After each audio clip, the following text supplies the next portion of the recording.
In a league synonymous with excess, where teenage millionaires routinely bankrupt themselves on diamond chains and depreciating supercars, a shadow class of superstars operates differently. From billionaires hunting for Wi-Fi signals to finals MVPs driving rusted trucks. These are the 10 extremely rich black NBA players who famously live like they are poor. Number 10. Trey Burke, the $5,000 man. When Trey Burke was selected 9th overall in the 2013 NBA draft, he was immediately handed the keys to a kingdom most people only dream of. The expectation for a top 10 pick is immediate and visible consumption. The entourage, the jewelry, and the sprawling mansion. The statistics regarding broke former athletes are terrifying, with some estimates suggesting that 60% of NBA players face financial hardships within 5 years of retirement. Burke looked at those numbers and decided he would not become a statistic. Despite signing a rookie-scale contract that guaranteed him millions of dollars over his first few years, Burke instituted a financial lockdown that baffled his peers. He placed himself on a strict, non-negotiable allowance of $5,000 a month. To the average person, $5,000 is a healthy amount of money. But in the context of the NBA, where a single table at a nightclub can cost $10,000, Burke was essentially living on minimum wage relative to his income bracket. This $5,000 had to cover everything. It wasn't just fun money. It was his operating budget for food, gas, clothing, and daily essentials. If he wanted a new pair of designer shoes, he had to check his balance. If he wanted to treat friends to dinner, he had to calculate the cost. It was a self-imposed scarcity designed to simulate the real world while his actual millions sat in investment accounts, compounding untouched. Burke's philosophy was simple. If he could learn to be happy and functional on a budget that didn't require an NBA salary, he would never be beholden to the game. While other rookies from the class of 2013 were leasing fleets of cars and burning through their signing bonuses, Burke was building a financial runway. He understood that the hardest position to play in professional sports isn't point guard. It is the role of the disciplined man who says no to the lifestyle the world expects him to live. Number 9. Grant Hill. The old money mindset. Grant Hill entered the NBA in the 1990s not just as a player, but as a brand. Dubbed the next Michael Jordan, he had the massive Fila endorsement deal, the Detroit Pistons contract, and the global fame. By all accounts, Hill should have been the poster child for 90s extravagance. However, Hill came from a unique background that inoculated him against the new money virus. Hill understood the difference between being rich and being wealthy. Rich is the player who signs the check. Wealthy is the person who owns the team. To bridge that gap, Hill operated with a level of financial discipline that was almost militant. When he signed his first multi-million-dollar contract, he didn't head to the Ferrari dealership. He headed to a meeting with his parents. Together, they established a budget that treated his massive NBA income as if it didn't exist.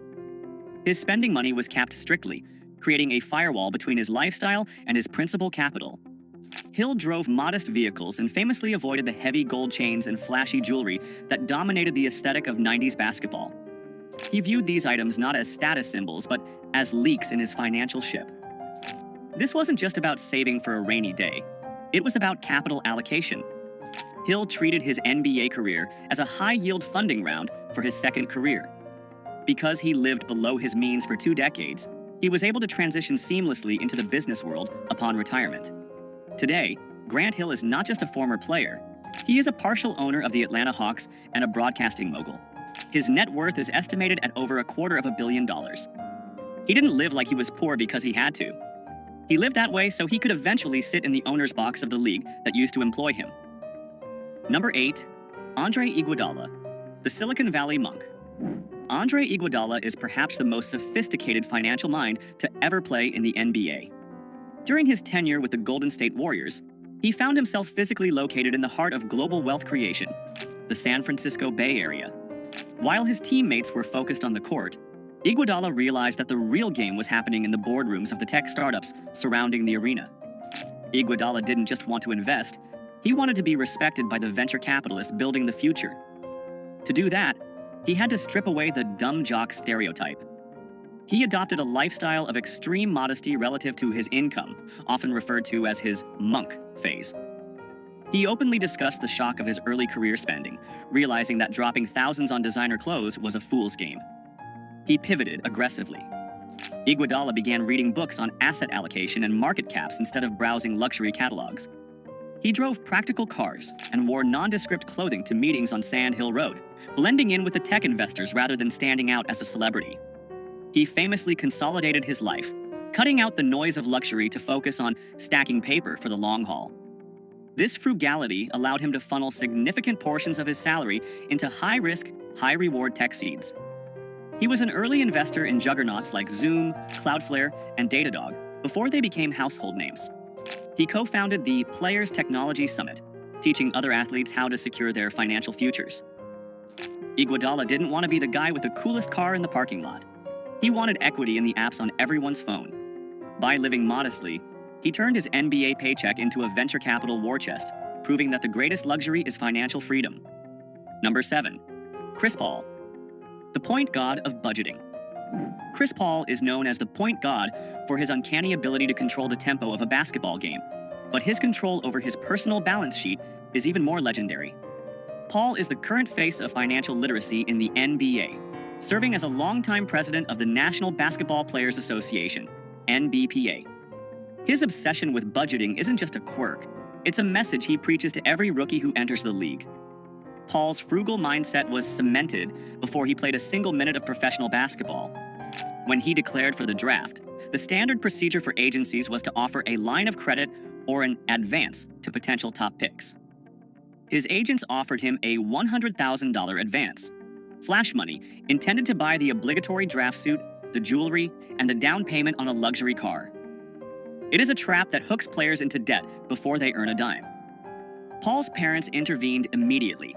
They advised him to reject the six-figure advance and take only $25,000. They told him bluntly, if he couldn't survive on $25,000 for a few months, he wasn't mentally ready to handle the millions that would follow.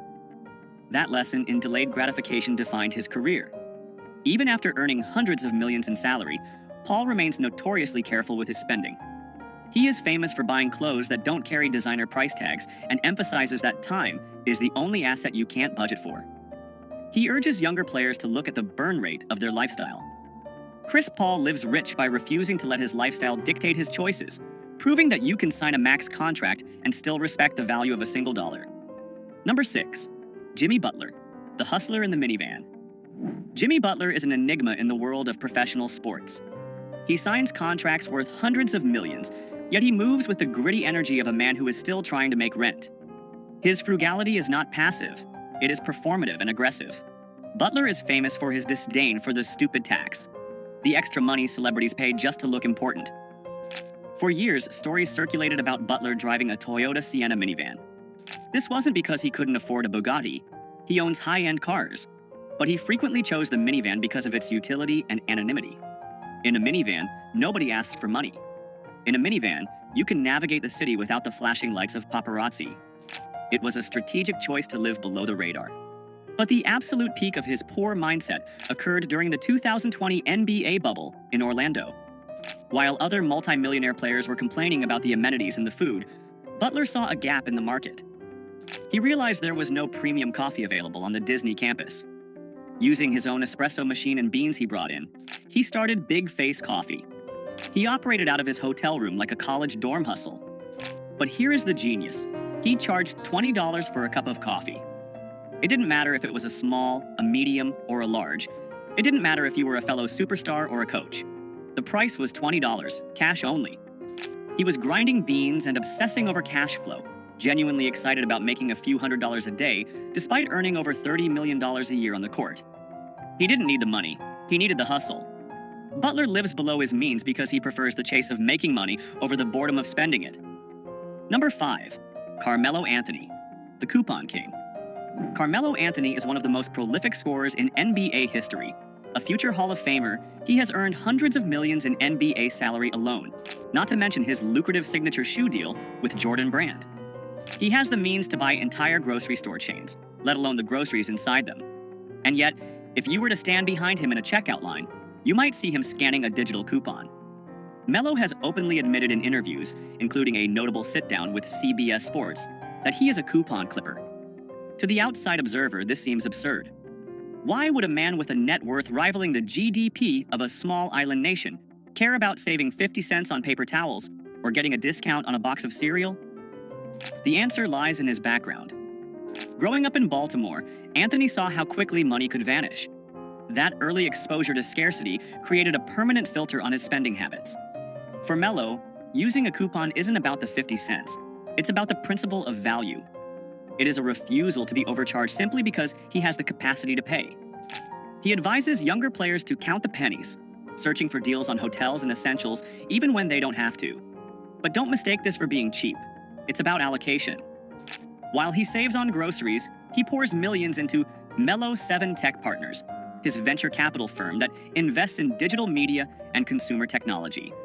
Carmelo proves that true wealth is knowing when to spend big on equity and when to save small on eggs. He refuses to let the celebrity surcharge eat into his family's legacy. Number 4. Tim Duncan, the Oldsmobile icon. Tim Duncan is the patron saint of boring wealth. In a league of peacocks, Duncan was a tortoise, slow, steady, and armored against nonsense. His 19-year career with the San Antonio Spurs brought him 5 NBA championships and over $240 million in salary earnings. Yet, if you saw him at a gas station in San Antonio, you would assume he was an IT manager on his way to a casual barbecue. Duncan famously rejected the fashion runway culture of the NBA. He wore oversized flannel shirts and baggy jeans that looked like they were purchased from the clearance rack of a big box store. He didn't wear them to be ironic. He wore them because they were comfortable, and he saw no logic in replacing clothes that were still functional. His approach to cars was equally utilitarian but passionate. While his teammates were leasing the latest Bentleys and Rolls-Royces, Duncan was often seen driving a customized, but decidedly unflashy, Oldsmobile. This wasn't because he hated cars. In fact, he loved them so much he opened his own auto shop, Blackjack Speed Shop. But he viewed cars as machines to be worked on, not status symbols to be displayed. His poverty lifestyle was actually a masterclass in indifference. He simply did not care about the opinions of others. He didn't need a stylist. He needed a rebound. He didn't need a VIP section. He needed a quiet dinner. This lack of ego in his spending protected him from the sharks that circle NBA stars. Tim Duncan didn't just save money. He saved energy. He retired as one of the wealthiest players in history, not because he made the most, but because he spent the least on things that didn't matter. Number 3. Giannis Antetokounmpo, the scarcity survivor. For Giannis Antetokounmpo, living like he is poor isn't a financial strategy. It is a muscle memory. Growing up stateless and impoverished in Greece, he sold trinkets and DVDs on the streets of Athens just to help his family eat. That level of trauma wires the brain differently than any American superstar could understand. When he landed in the NBA, the sudden influx of millions didn't fix the trauma of poverty. It just amplified his fear of losing it all. The stories of his early frugality are legendary. In his rookie year, Giannis famously went to a Western Union to send all of his available cash back to his family in Greece. He sent so much that he didn't leave enough for a cab fare to the arena on game day. Realizing his mistake, he didn't call a limo service. He literally started running down the street toward the stadium until a couple of fans recognized him and gave him a ride. He didn't view his bank account as a bottomless pit. He viewed it as a miracle that could disappear if he blinked. Even after signing a Supermax contract extension in 2020 worth $228 million, Giannis maintained his cheap habits. He was famously caught on video, celebrating a free smoothie, genuinely excited about saving a few dollars. He used to share basketball shoes with his brothers because he couldn't fathom owning multiple pairs. Giannis lives with a scarcity mindset in a world of infinite abundance. He constantly reminds himself that the luxury isn't guaranteed. He collects free water bottles from team facilities, not because he can't afford water, but because waste feels like a sin. He doesn't spend like a king. He spends like a survivor who remembers exactly what hunger feels like. Number 2. Kawhi Leonard, the gas guzzler. Kawhi Leonard is the ultimate glitch in the NBA matrix. He is a 2-time NBA champion, a 2-time Finals MVP, and a man who has signed contracts totaling well over $250 million. By any metric, he is NBA royalty. And yet, long into his superstar career, he was still driving a rusted 1997 Chevy Tahoe. This wasn't a vintage car collection flex. This was his daily driver from his college days at San Diego State. He affectionately nicknamed it the gas guzzler. When asked by the media why a man earning over $20 million a year was driving a vehicle that belonged in a scrapyard, his answer was deadpan and perfect. It runs and it's paid off. That sentence sums up the entire philosophy of the richest frugal players. It works, so why change it? But the story gets even better. Kawhi Leonard, a man with a 9-figure net worth, once legitimately panicked because he lost his stash of coupons for Wingstop. He wasn't worried about the cost of the wings. He was stressed about losing the deal. He loves the mango habanero flavor, but he loves the value proposition even more. He approaches his finances with the same robotic, emotionless efficiency he uses to defend the best players in the world. No flash, no drama, no wasted motion. Kawhi Leonard lives in a tax bracket where he could buy a Wingstop franchise every week, but he prefers the satisfaction of getting a free meal because the coupon says he earned it. He proves that being rich doesn't mean you have to be wasteful. Number 1. LeBron James, the billionaire penny pincher. And finally, we arrive at the king. LeBron James is not just a rich basketball player. He is the first active NBA player to be officially certified as a billionaire by Forbes. He owns the Spring Hill Company, he has equity in Fenway Sports Group, owners of the Boston Red Sox and Liverpool FC, he owns pizza franchises, and he has a lifetime deal with Nike. His empire is vast, his reach is global, and his wallet is practically bottomless. And yet, he is arguably the cheapest player in the history of the league when it comes to small expenses. This isn't a rumor, it is a locker room fact confirmed by his best friend, Dwyane Wade. LeBron James, the man who could buy a streaming service outright, refuses to pay $4.99 a month for ad-free Pandora. He listens to commercials. He sits in the gym, lifting weights, waiting for a 30-second ad to finish rather than spending $5. But it goes deeper. LeBron famously refuses to turn on data roaming on his phone when he travels internationally. If there is no Wi-Fi, the king goes dark. He will walk around a foreign city, hunting for a free signal like a backpacker on a budget. Gabrielle Union, Dwyane Wade's wife, has joked about LeBron's refusal to use data, noting that he waits until he hits a Wi-Fi zone to send texts. He has admitted to being cheap with his personal day-to-day spending, despite donating tens of millions to charity and building an entire school for at-risk kids in Akron. And that is the ultimate lesson. LeBron James isn't cheap because he loves money. He's cheap because he hates waste. He understands that becoming a billionaire isn't just about the big checks you cash, it's about the millions of tiny leaks you plug. He treats $5 with the same respect he treats $5 million. He lives like he's poor in the small moments, so he can live like a king in the moments that change history. From Kawhi Leonard's rusted Tahoe to LeBron James's relentless battle against data roaming charges, these players prove that true wealth isn't about what you spend. It's about what you keep. Which of these frugal flexes impressed you the most? Let us know in the comments below. Make sure to like and subscribe to Black Status for more deep dives into the mindset of the ultra-wealthy. We'll see you in the next one.